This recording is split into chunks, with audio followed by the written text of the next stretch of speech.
Bonjour à tous, bonjour mes chers amis. Parashat Chukat, l'une des grandes questions qui est demandée par les commentateurs ici sur le second verset de la parasha. Zot Chukat à Torah, tel est le décret de la Torah. Pourquoi voir ici rentrer le mot Chukat, décret, puisque la Torah elle-même signifie loi, le mot Torah. Donc il suffisait de dire Zot ha-Torah, telle est la loi, tel est l'enseignement.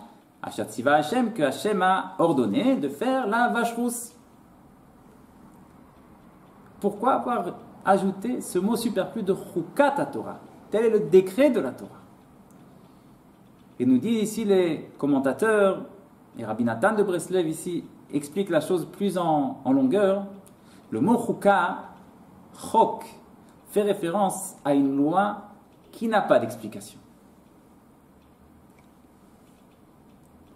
Et nous dit ici Rabbi Nathan, il y a dans ce verset-là un chemin, une façon de vivre les mitzvot qui doit être extrapolée à tous les gestes juifs que nous faisons au cours de la journée et au cours de l'année. Vivre chaque geste que nous faisons. Rentrer dans chaque mitzvah. Rentrer dans son kiddush. Rentrer dans les tefillin.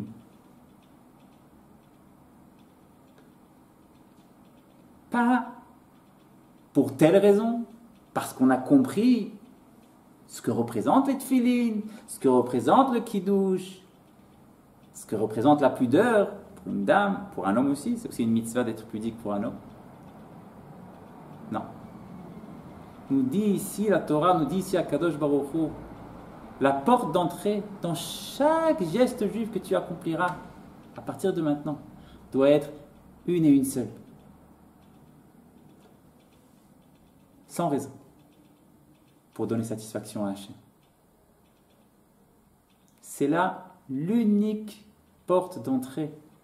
C'est la porte du roi, la porte royale par laquelle un juif rentre dans chaque nouveau geste qu'il accomplit, chaque moment où il met la tzedaka, chaque bracha qu'il fait, pour donner satisfaction à Hachem.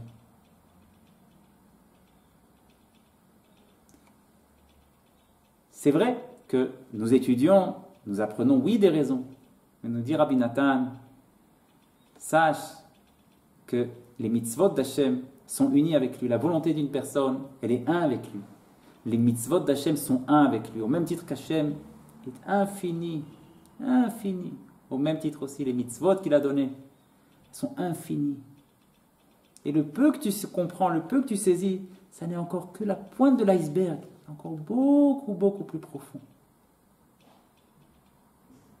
Bien souvent, nous accomplissons les mitzvot aussi pour d'autres raisons.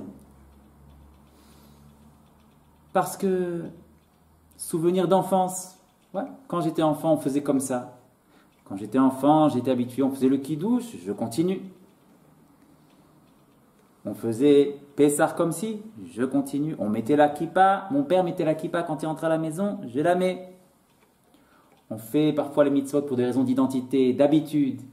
Nous dit Rabbi Nathan, tous ces chemins sont erronés. C'est pas comme ça qu'on fait une mitzvah.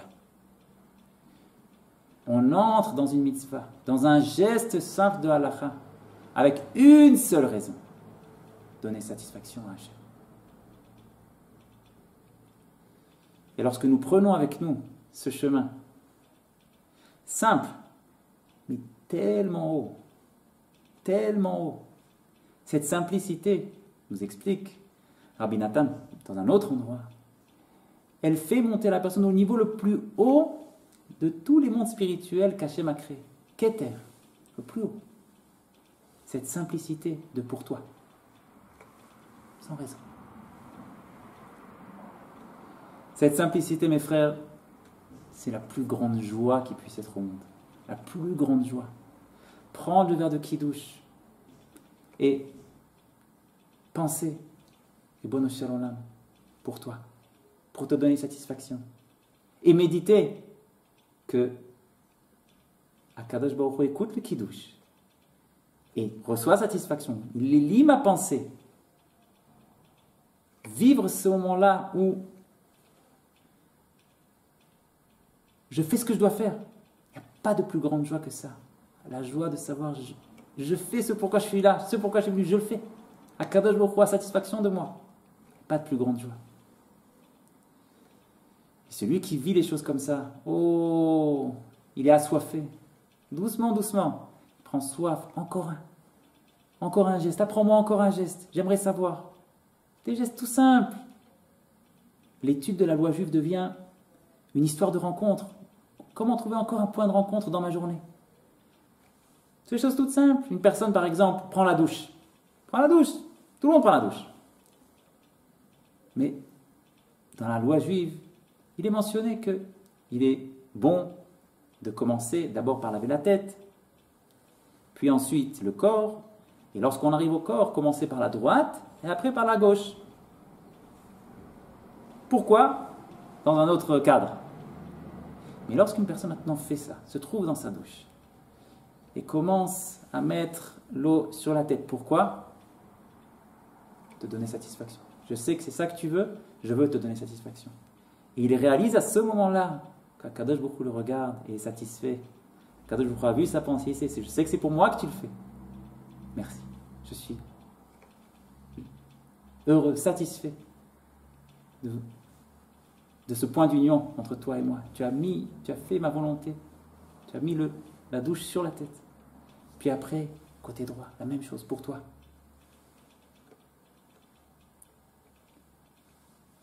C'est une autre vie. Une autre vie. Si nous suivons ce que nous dit ici Rabbi Nathan, une autre vie. Il y a quelqu'un qui nous empêche. Qui lutte. Qu'on aille sur tous les côtés sauf celui-là. Tous les chemins sauf celui-là. Qui est cet ennemi? C'est une petite voix qui vient chuchoter au monde. Tu vas faire le kidouche et te dire, allez, pour toi, pour te donner ça, c'est ça ce que je veux, te donner satisfaction. C'est-à-dire, hein? Qu'est-ce que j'entends? Tu prétends que tu vas faire le kidouche pour donner satisfaction à Hachem? Que c'est ça que tu veux?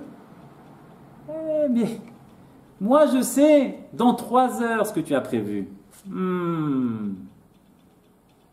Comment peux-tu prétendre que ta volonté est de donner satisfaction à Hachem alors que tu as prévu dans 3 heures, que Dieu préserve?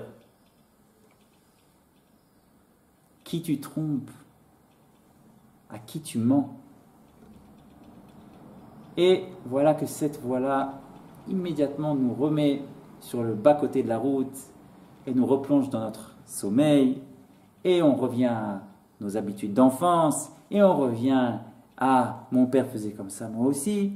Et le sommeil continue.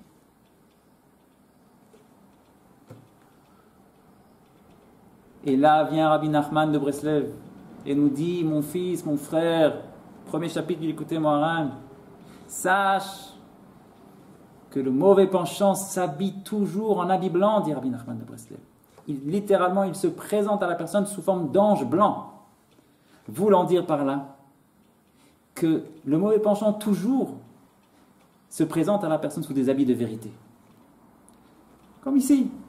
Sois franc, sois authentique. Quelle hypocrisie ici. Allons. Dans 3 heures, tu vas faire ce que tu vas faire, Hachem Ishmor. Et tu veux dire maintenant que tu veux. Hypocrite. On connaît ça, hein? Et déjà, le cœur perd de son engouement. Et on laisse tomber. Laissons tomber la bonne pensée, laissons tomber la bonne volonté, faisons parce qu'il faut faire et c'est tout. Nous dit Rabbi Nachman de Breslev, c'est un ange blanc, mais derrière se cache, avec les 2 longues dents, les antennes comme ça, rouges. Ton ennemi. La réalité, la vérité. Nous disent les tzadikim, nous dit Rabbi Nachman, tous les tzadikim, tous ensemble. La vérité est très simple. C'est que tu es juif. Jusque-là, on est d'accord. Qu'est-ce que ça signifie juif? Juif égale neshama, âme. Qu'est-ce que neshama? Neshama égale chelek elokam imal, une partie intégrante d'Hachem. Autrement dit, toi et Hachem, vous êtes complètement un. Autrement dit, ta volonté essentielle est de faire la volonté d'Hachem. Vous êtes un tous les deux. Ta volonté profonde, ta véritable volonté, est de faire la volonté d'Hachem. Et donc ce moment où tu vas prendre ton verre de kidouche et où tu vas penser faire la volonté d'Hachem, c'est ta vraie volonté, c'est toi. Dans 3 heures, ce qui va se passer, il y a une guerre lourde et il y a un ennemi qui donne des coups de poing. Alors on va recevoir un coup de poing, chas v'shalom, que Dieu préserve. Mais ce qui se passera dans 3 heures ne dévoile en rien que mon intention qui douche est fausse. Au contraire, ma volonté, c'est elle ma vraie volonté, c'est elle ma vérité. C'est là mes seuls moments au cours de la semaine, au cours de ma vie où je suis vrai, où je suis vraiment moi-même. Le reste du temps, à chaque fois, on me jette de la boue sur les yeux. C'est pas moi, c'est ça moi. C'est cette volonté. Et même ça, on veut me le prendre. Oui. À celui qui veut vivre ses mitzvot de cette façon-là, juste pour toi, Hachem, pour te donner satisfaction. Et vivre la satisfaction d'Hachem, vivre le point d'union, vivre la rencontre qu'il y a dans chaque geste de halakha. Oh, là commence la guerre, on va lutter contre lui. Et pourquoi? Parce que dit Rabbi Nathan, et l'habille sous forme de question, pourquoi est-ce que la Torah a-t-elle enseigné tel enseignement a priori fondamental pour toutes les mitzvot, pour tous les gestes juifs? Pourquoi l'avoir enseigné uniquement l'avoir dévoilé sur la mitzvah de la vache rousse? Ça n'est pas propre à la vache rousse, c'est proche à toute la Torah. Nous dit Rabbi Nathan de Breslev le secret de la chose est que la Torah ici te dévoile qu'au même titre que la vache rousse, elle purifie la personne de l'impureté la plus grande qui soit dans toute la Torah, dans toute la création, qui est l'impureté du mort. La plus grande impureté dans le judaïsme et dans toute la création est celle d'avoir touché un mort. Et qu'est-ce qui purifie de cette impureté? La vache rousse. Nous dit Rabbi Nathan, c'est la raison pour laquelle la Torah a accolé cet enseignement de comment faire une mitzvah à la mitzvah de la vache rousse, pour te faire savoir que si tu vas dans ce chemin-là de vivre tes gestes juifs les plus petits sous cet angle-là, pour toi, pour te donner satisfaction, pas pour une autre raison, pas pour les souvenirs d'enfance, pas pour non, pour toi, pour te donner satisfaction, pour toi, vivre ce moment-là de satisfaction d'Hachem à ton égard. Si tu procèdes ainsi, cette façon d'aborder chacune de tes mitzvot va te purifier la plus grande purification qui soit, l'image de la vache rousse qui purifie de la plus grande impureté qui soit. Toi aussi, quelle que soit l'impureté qui t'entoure, ce chemin-là, avec les mitzvot que tu fais au présent, même s'il y en a encore beaucoup qui te manquent, mais si avec les mitzvot que tu fais au présent, tu les vis de cette façon, ça te purifiera de tout, ça t'ouvrira toutes les portes. Oh, tu vas avancer, combien tu vas avancer? C'est là le secret de cet enseignement que la Torah nous donne ici, accolé à la vache rousse. Qu'Hachem nous aide à entendre ce cri de la Torah à notre égard, à prendre avec nous ce chemin, de vivre chacun de nos gestes juifs avec cette... pour toi. Pour toi. Vivre ces moments-là et mériter par cela de nous purifier de tout et de monter marche après marche jusqu'à notre destination. Shabbat Shalom à tous.